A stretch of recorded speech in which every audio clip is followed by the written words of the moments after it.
Capítulo 8 da emancipação da alma.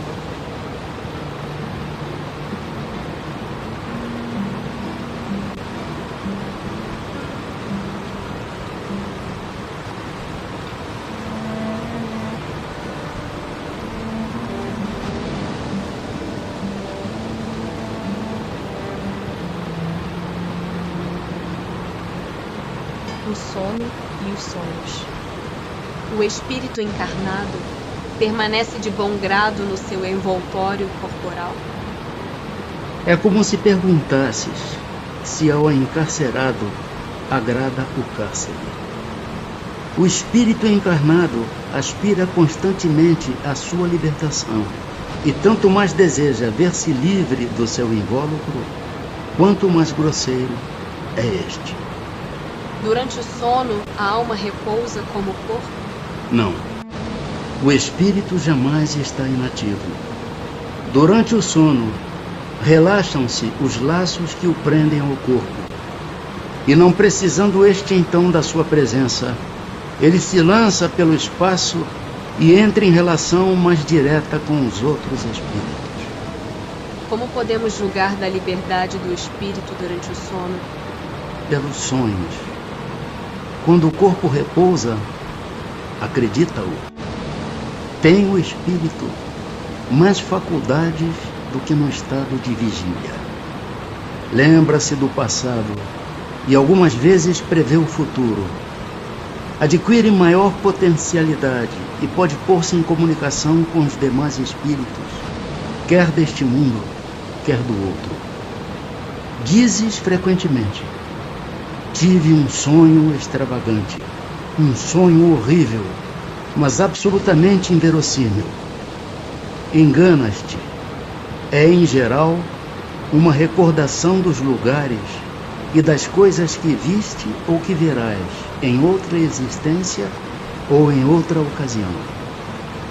Estando entorpecido o corpo, o espírito trata de quebrar seus grilhões e de investigar no passado ou no futuro.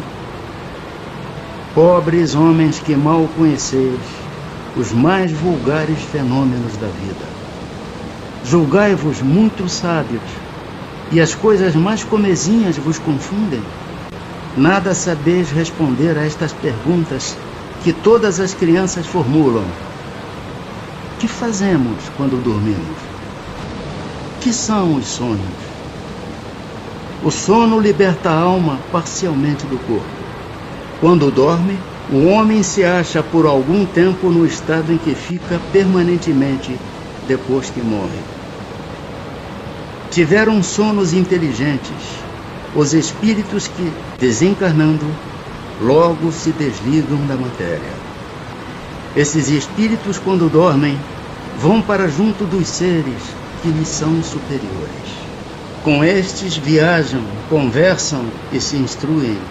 Trabalham mesmo em obras que se lhes deparam concluídas quando volvem, morrendo na terra, ao mundo espiritual.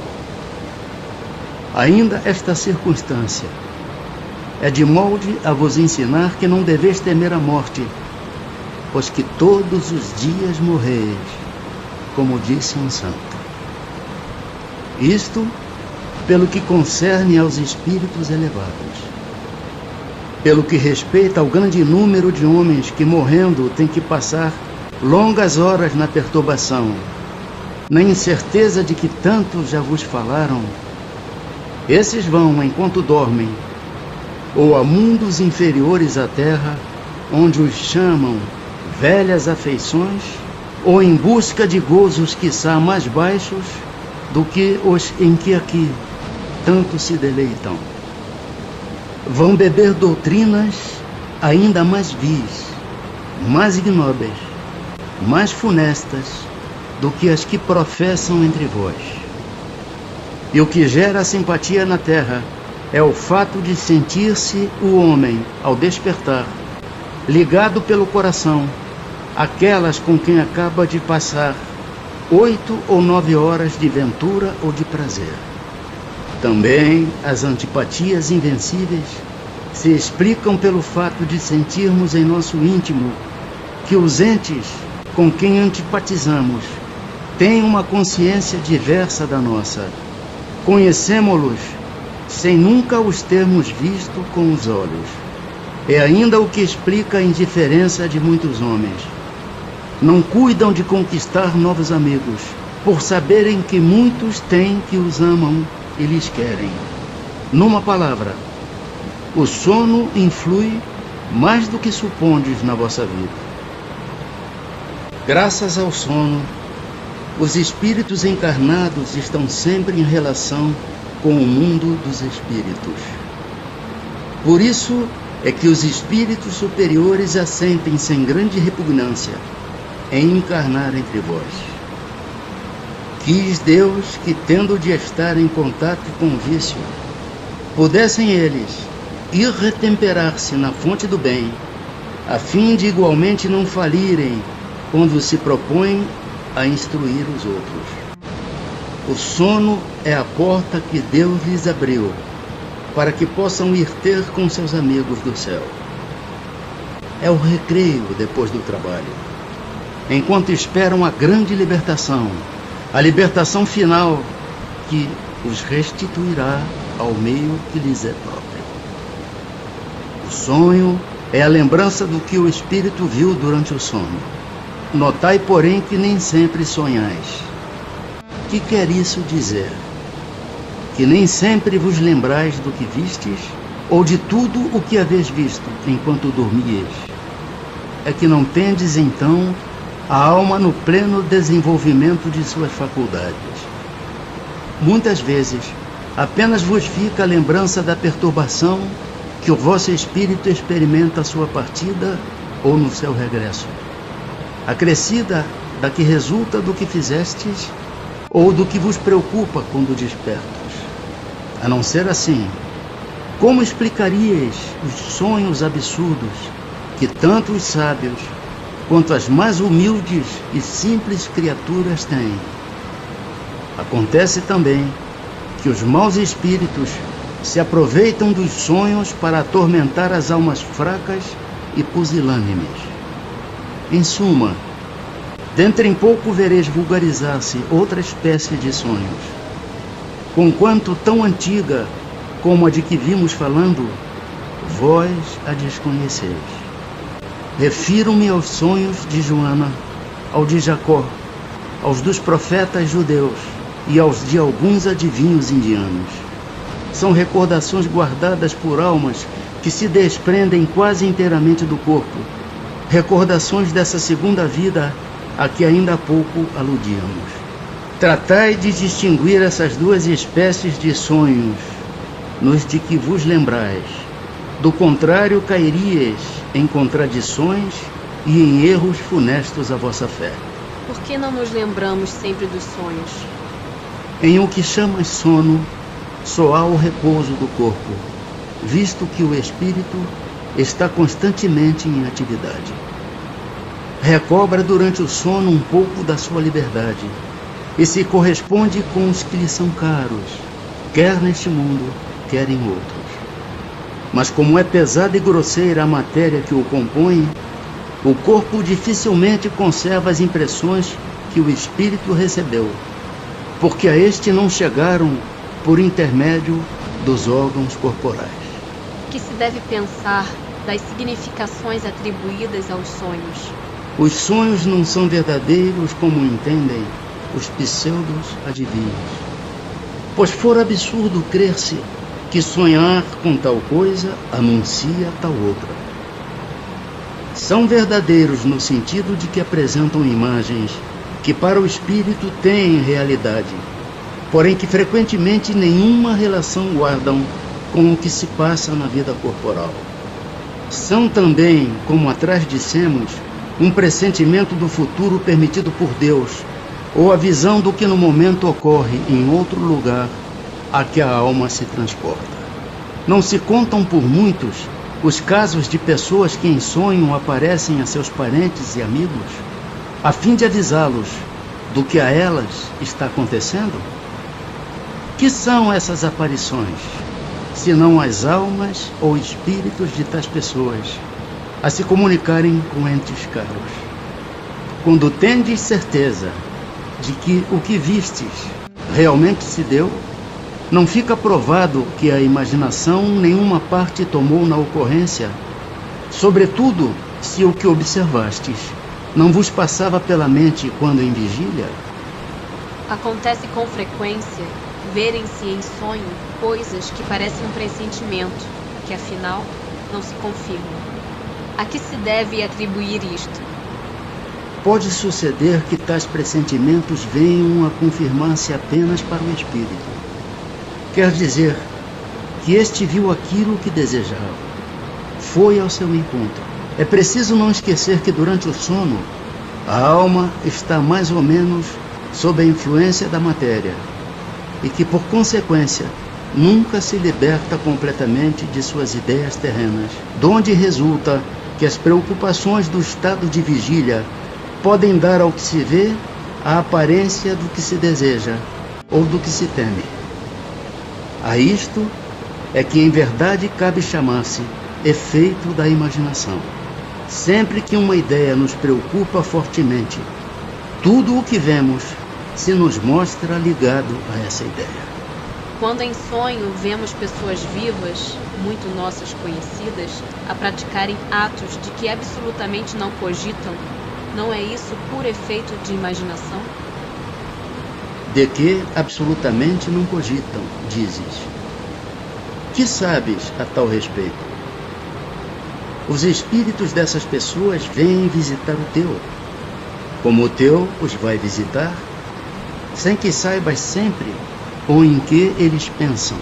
Demais, não é raro atribuir-lhes, de acordo com o que desejais, a pessoas que conheceis, ou que se deu ou se está dando em outras existências. É necessário o sono completo para a emancipação do espírito? Não. Basta que os sentidos entrem em torpor, para que o espírito recobre a sua liberdade. Para se emancipar, ele se aproveita de todos os instantes de trégua que o corpo lhe concede. Desde que haja prostração das forças vitais, o espírito se desprende, tornando-se tanto mais livre quanto mais fraco for o corpo. E qual a razão de ouvirmos, algumas vezes em nós mesmos, palavras pronunciadas distintamente e que nenhum nexo tem com o que nos preocupa? É fato. Ouvis até mesmo frases inteiras, principalmente quando os sentidos começam a entorpecer-se. É quase sempre fraco eco do que diz um espírito que convosco se quer comunicar. Doutras vezes, no estado que ainda não é bem o do adormecimento, estando com os olhos fechados, vemos imagens distintas, figuras cujas mínimas particularidades percebemos. Que há aí? Efeito de visão ou de imaginação? Estando entorpecido o corpo, o espírito trata de desprender-se, transporta-se e vê. Se já fosse completo o sono, haveria sonho. Dá-se também que durante o sono, ou quando nos achamos apenas ligeiramente adormecidos, acodem-nos ideias que nos parecem excelentes e que se nos apagam da memória apesar dos esforços que façamos para retê-las. De onde vêm essas ideias? Provém da liberdade do espírito que se emancipa e que, emancipado, goza de suas faculdades com maior amplitude. Também são frequentemente conselhos que outros espíritos dão. De que servem essas ideias e esses conselhos, desde que pelo esquecer não os podemos aproveitar? Essas ideias, em regra, mais dizem respeito ao mundo dos espíritos do que ao mundo corpóreo. Pouco importa que comumente o espírito as esqueça quando unido ao corpo. Na ocasião oportuna, voltar-lhe-ão como inspiração de momento. Estando desprendido da matéria e atuando como espírito, sabe o espírito encarnado qual será a época de sua morte? Acontece pressenti-la. Também sucede ter plena consciência dessa época, o que dá lugar a que, em estado de vigília, tenha a intuição do fato. Por isso é que algumas pessoas preveem com grande exatidão a data em que virão a morrer. Pode a atividade do espírito durante o repouso ou o sono corporal fatigar o corpo?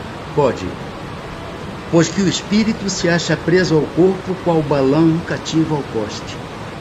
Assim como as sacudiduras do balão abalam o poste, a atividade do espírito reage sobre o corpo e pode fatigá-lo. Visitas espíritas entre pessoas vivas. Do princípio da emancipação da alma, parece decorrer que temos duas existências simultâneas, a do corpo, que nos permite a vida de relação ostensiva, e a da alma, que nos proporciona a vida de relação oculta. É assim?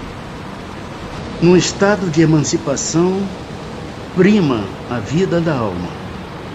Contudo, não há verdadeiramente duas existências. São antes duas fases de uma só existência, porquanto o homem não vive duplamente. Podem duas pessoas que se conhecem visitar-se durante o sono? Certo. E muitos que julgam não se conhecerem costumam reunir-se e falar-se. Podes ter, sem que o suspeites, amigos em outro país. É tão habitual o fato de ir desencontrar-vos durante o sono com amigos e parentes, com os que conheceis e que vos podem ser úteis, que quase todas as noites fazeis essas visitas. Que utilidade podem elas ter se as esquecemos? De ordinário, ao despertardes, guardais a intuição desse fato, do qual se originam certas ideias que vos vêm espontaneamente, sem que possais explicar como vos acudiram. São ideias que adquiristes nessas confabulações. Pode o homem, pela sua vontade, provocar as visitas espíritas? Pode, por exemplo, dizer, quando está para dormir: quero esta noite encontrar-me em espírito com fulano, quero falar-lhe para dizer isto. O que se dá é o seguinte: adormecendo o homem, seu espírito desperta, e muitas vezes nada disposto se mostra a fazer o que o homem resolvera, porque a vida deste pouco interessa ao seu espírito uma vez desprendido da matéria. Isto com relação a homens já bastante elevados espiritualmente. Os outros passam de modo muito diverso a fase espiritual de sua existência terrena. Entregam-se às paixões que os escravizaram ou se mantêm inativos. Pode, pois, suceder tais sejam os motivos que a isso o induzem, que o espírito vá visitar aqueles com quem deseja encontrar-se. Mas não constitui razão para que semelhante coisa se verifique o simples fato de ele o querer quando desperta. Podem espíritos encarnados reunir-se em certo número e formar assembleias? Sem dúvida alguma. Os laços antigos ou recentes da amizade costumam reunir desse modo diversos espíritos que se sentem felizes de estar juntos. Uma pessoa que julgasse morto um de seus amigos, sem que tal fosse a realidade, poderia encontrar-se com ele em espírito e verificar que continuava vivo? E, dado o fato, poderia, ao despertar, ter dele a intuição? Como espírito, a pessoa que figuras pode ver o seu amigo e conhecer-lhe a sorte.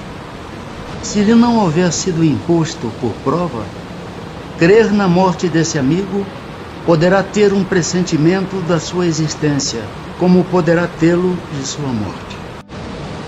Transmissão oculta do pensamento.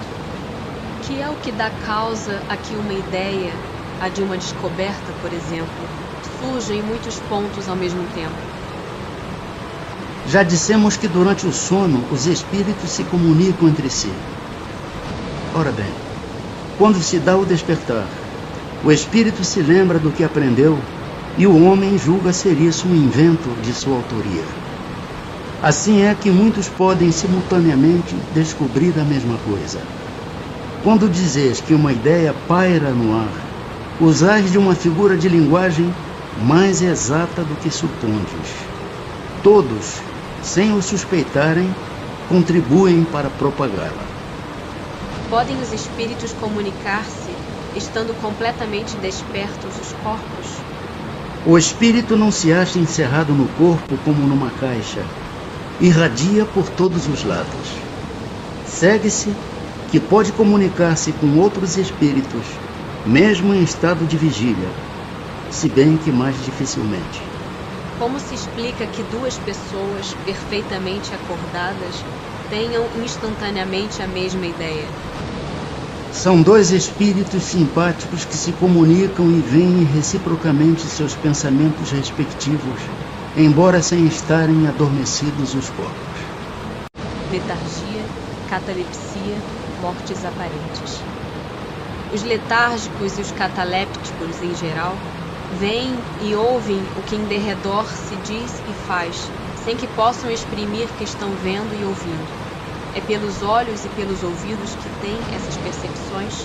Não, pelo espírito. O espírito tem consciência de si, mas não pode comunicar-se. Por quê? Porque a isso se opõe o estado do corpo.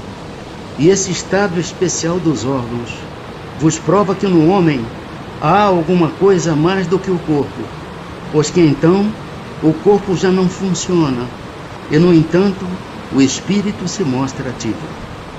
Na letargia, pode o espírito separar-se inteiramente do corpo, de modo a imprimir-lhe todas as aparências da morte e voltar depois a habitá-lo? Na letargia, o corpo não está morto, porquanto há funções que continuam a executar-se. Sua vitalidade se encontra em estado latente como na crisálida, porém não aniquilada. Ora, enquanto o corpo vive, o espírito se lhe acha ligado, em se rompendo por efeito da morte real e pela desagregação dos órgãos, os laços que prendem um ao outro, integral se torna a separação, e o espírito não volta mais ao seu envoltório. Desde que um homem aparentemente morto volve à vida, é que não era completa a morte. Por meio de cuidados dispensados a tempo, podem reatar-se laços prestes a se desfazerem e restituir-se à vida a um ser que definitivamente morreria se não fosse socorrido? Sem dúvida, e todos os dias tendes a prova disso. O magnetismo, em tais casos, constitui muitas vezes poderoso meio de ação, porque restitui ao corpo o fluido vital que lhe falta para manter o funcionamento dos órgãos. Sonambulismo. O sonambulismo natural tem alguma relação com os sonhos? Como explicá-lo? É um estado de independência do espírito mais completo do que no sonho. Estado em que maior amplitude adquirem suas faculdades. A alma tem então percepções de que não dispõe no sonho, que é um estado de sonambulismo imperfeito. No sonambulismo, o espírito está na posse plena de si mesmo. Os órgãos materiais, achando-se de certa forma em estado de catalepsia, deixam de receber as impressões exteriores. Esse estado se apresenta principalmente durante o sono, ocasião em que o espírito pode abandonar provisoriamente o corpo, por se encontrar este gozando do repouso indispensável à matéria. Quando se produzem os fatos do sonambulismo, é que o espírito, preocupado com uma coisa ou outra, se aplica a uma ação qualquer, para cuja prática necessita de utilizar-se do corpo. Serve-se então deste, como se serve de uma mesa ou de outro objeto material, no fenômeno das manifestações físicas, ou mesmo como se utiliza da mão do médium nas comunicações escritas. Nos sonhos de que se tem consciência, os órgãos, inclusive os da memória, começam a despertar. Recebem imperfeitamente as impressões produzidas por objetos ou causas externas e as comunicam ao espírito que então, também em repouso, só experimenta do que lhe é transmitido, sensações confusas e, em geral, desordenadas, sem nenhuma aparente razão de ser, mescladas que se apresentam de vagas recordações, quer da existência atual, quer de anteriores.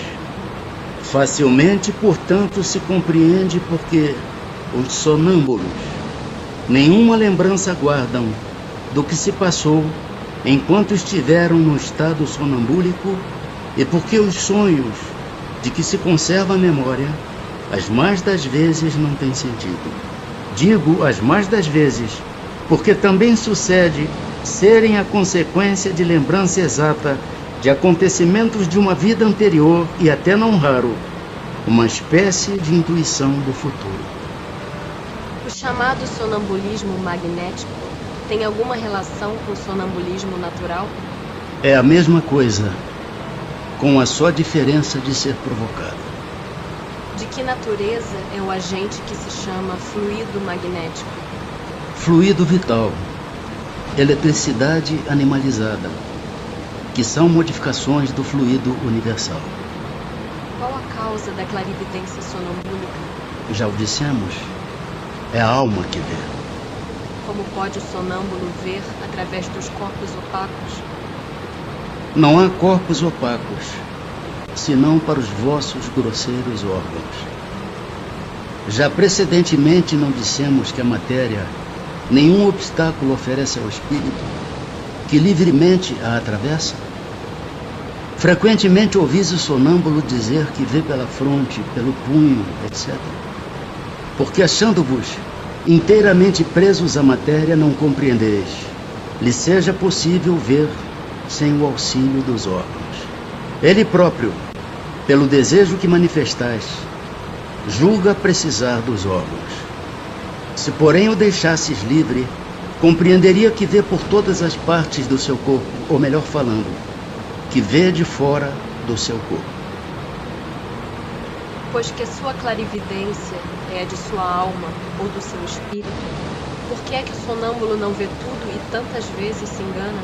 Primeiramente, aos espíritos imperfeitos não é dado verem tudo e tudo saberem. Não ignoras que ainda partilham dos vossos erros e prejuízos. Depois, quando unidos à matéria, não gozam de todas as suas faculdades de espírito. Deus outorgou ao homem a faculdade sonambúlica para fim útil e sério, não para que se informe do que não deva saber. Eis porque os sonâmbulos nem tudo podem dizer. Qual a origem das ideias inatas do sonâmbulo? E como pode falar com exatidão de coisas que ignora quando desperto, de coisas que estão mesmo acima de sua capacidade intelectual? É que o sonâmbulo possui mais conhecimentos do que aqueles que lhe supões. Apenas tais conhecimentos dormitam, porque por demasiado imperfeito, seu invólucro corporal não lhe consente rememorá-lo. Que é, afinal, um sonâmbulo? Espírito como nós, e que se encontra encarnado na matéria para cumprir a sua missão, despertando dessa letargia quando cai em estado sonambúlico. Já vos temos dito repetidamente que vivemos muitas vezes. Esta mudança é que ao sonâmbulo, como a qualquer espírito, ocasiona a perda material do que haja aprendido em precedente existência. Entrando no estado a que chamas crise, lembra-se do que sabe, mas sempre de modo incompleto. Sabe, mas não poderia dizer de onde lhe vem o que sabe, nem como possui os conhecimentos que revela. Passada a crise, toda a recordação se apaga e ele volve à obscuridade. Como se explica a visão à distância em certos sonâmbulos? Durante o sono, a alma não se transporta, o mesmo se dá no sonambulismo. O desenvolvimento maior ou menor da clarividência sonambúlica depende da organização física ou só da natureza do espírito encarnado? De uma e outra. Há disposições físicas que permitem ao espírito desprender-se mais ou menos facilmente da matéria. As faculdades de que goza o sonâmbulo são as que tem o espírito depois da morte? Somente até certo ponto, pois cumpre se atenda à influência da matéria, a que ainda se acha ligado. Pode o sonâmbulo ver os outros espíritos? A maioria deles os vê muito bem, dependendo do grau e da natureza da lucidez de cada um. É muito comum, porém, não perceberem no primeiro momento que estão vendo espíritos e os tomarem por seres corpóreos. Isso acontece principalmente aos que, nada conhecendo do espiritismo, ainda não compreendem a essência dos espíritos. O fato os espanta e fá-los supor que tem diante da vista seres terrenos. O sonâmbulo que vê à distância, vê do ponto em que se acha o seu corpo ou do em que está a sua alma? Por que esta pergunta? Desde que sabes ser a alma quem vê e não o corpo. Posto que o que se dá nos fenômenos sonambúlicos é que a alma se transporta, como pode o sonâmbulo experimentar no corpo as sensações do frio e do calor existentes no lugar onde se acha sua alma, muitas vezes bem distante do seu invólucro? A alma, em tais casos, não tem deixado inteiramente o corpo. Conserva-se-lhe presa pelo laço que os liga e que então desempenha o papel de condutor das sensações. Quando duas pessoas se comunicam de uma cidade para outra por meio da eletricidade, esta constitui o laço que lhes liga os pensamentos. Daí vem que confabulam como se estivessem ao lado uma da outra. O uso que um sonâmbulo faz da sua faculdade influi no estado do seu espírito depois da morte? Muito. Como o bom ou mau uso que o homem faz de todas as faculdades com que Deus o dotou. Êxtase. Que diferença há entre o êxtase e o sonambulismo? O êxtase é um sonambulismo mais apurado. A alma do estático ainda é mais independente. O espírito do estático penetra realmente nos mundos superiores? Vê esses mundos e compreende a felicidade dos que os habitam, donde lhe nasce o desejo de lá permanecer. Há, porém, mundos inacessíveis aos espíritos que ainda não estão bastante purificados. Quando o estático manifesta o desejo de deixar a Terra, fala sinceramente, não o retém o instinto de conservação? Isso depende do grau de purificação do espírito. Se verifica que a sua futura situação será melhor do que a sua vida presente, esforça-se por desatar os laços que o prendem à terra. Se deixasse o estático entregue a si mesmo, poderia sua alma abandonar definitivamente o corpo? Perfeitamente. Poderia morrer.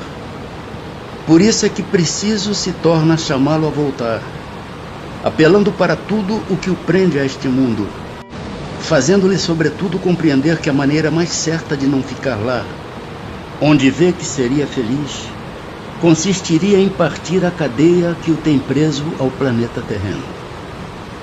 Pretendendo que lhe é dado ver coisas que evidentemente são produto de uma imaginação que as crenças e prejuízos terrestres impressionaram, não será justo concluir-se que nem tudo o que o estático vê é real? O que o estático vê é real para ele. Mas como seu espírito se conserva sempre debaixo da influência das ideias terrenas, pode acontecer que veja seu modo, ou melhor, que exprima o que vê numa linguagem moldada pelos preconceitos e ideias de que se acha imbuído, ou então pelos vossos preconceitos e ideias, a fim de ser mais bem compreendido. Neste sentido, principalmente, é que lhe sucede errar. Que confiança se pode depositar nas revelações dos estáticos? O estático está sujeito a enganar-se muito frequentemente, sobretudo quando pretende penetrar no que deva continuar a ser mistério para o homem. Porque então se deixa levar pela corrente das suas próprias ideias, ou se torna joguete de espíritos mistificadores que se aproveitam da sua exaltação para fasciná-lo. Que deduções se podem tirar dos fenômenos do sonambulismo e do êxtase? Não constituirão uma espécie de iniciação na vida futura? A bem dizer, mediante esses fenômenos, o homem entrevê a vida passada e a vida futura. Estude-os e achará o esclarecimento de mais de um mistério que a sua razão inutilmente procura devassar. Poderiam tais fenômenos adequar-se às ideias materialistas? Aquele que os estudar de boa fé e sem prevenções não poderá ser materialista nem ateu. Dupla vista. O fenômeno a que se dá a designação de dupla vista tem alguma relação com o sonho e o sonambulismo? Tudo isso é uma só coisa. O que se chama dupla vista é ainda resultado da libertação do espírito, sem que o corpo seja adormecido. A dupla vista, ou segunda vista, é a vista da alma. É permanente a segunda vista? A faculdade é, o exercício não. Em os mundos menos materiais do que o vosso, os espíritos se despreendem mais facilmente e se põem em comunicação apenas pelo pensamento, sem que todavia fique abolida a linguagem articulada. Por isso mesmo, em tais mundos, a dupla vista é faculdade permanente para a maioria de seus habitantes, cujo estado normal se pode comparar ao dos vossos sonâmbulos lúcidos. Essa também é a razão, porque esses espíritos se vos manifestam com maior facilidade do que os encarnados em corpos mais grosseiros. A segunda vista aparece espontaneamente ou por efeito da vontade de quem a possui como faculdade? As mais das vezes é espontânea, porém a vontade também desempenha com grande frequência importante papel no seu aparecimento. Toma, por exemplo, de uma dessas pessoas, pseudo-adivinhas, algumas das quais dispõem desta faculdade, e verás que é com auxílio da própria vontade que se colocam no estado de terem a dupla vista e o que chamas visão. A dupla vista é suscetível de desenvolver-se pelo exercício? Sim. Do trabalho sempre resulta o progresso e a dissipação do véu que encobre as coisas. Esta faculdade tem qualquer ligação com a organização física? Incontestavelmente, o organismo influi para sua existência. Há organismos que lhe são refratários. Por que é que a segunda vista parece hereditária em algumas famílias? Por semelhança da organização, que se transmite como as outras qualidades físicas. Depois, a faculdade se desenvolve por uma espécie de educação, que também se transmite de um ao outro. É exato que certas circunstâncias desenvolvem a segunda vista? A moléstia, a proximidade do perigo, uma grande comoção podem desenvolvê-la. O corpo às vezes vem a achar-se num estado especial, que faculta ao espírito ver o que não podes ver com os olhos carnais. As pessoas dotadas de dupla vista sempre têm consciência de que a possuem? Nem sempre. Consideram isso coisa perfeitamente natural. E muitos creem que se cada um observasse o que se passa consigo, todos verificariam que são como eles. Poder-se-ia atribuir a uma espécie de segunda vista a sensibilidade de algumas pessoas que, sem nada apresentarem de extraordinário, apreciam as coisas com mais precisão do que as outras? É sempre a alma a irradiar mais livremente e apreciar melhor do que sob o véu da matéria. Pode esta faculdade, em alguns casos, dar a presciência das coisas? Pode. Também dá os pressentimentos, pois que muitos são os graus em que ela existe, sendo possível que no mesmo indivíduo exista em todos os graus ou em alguns somente.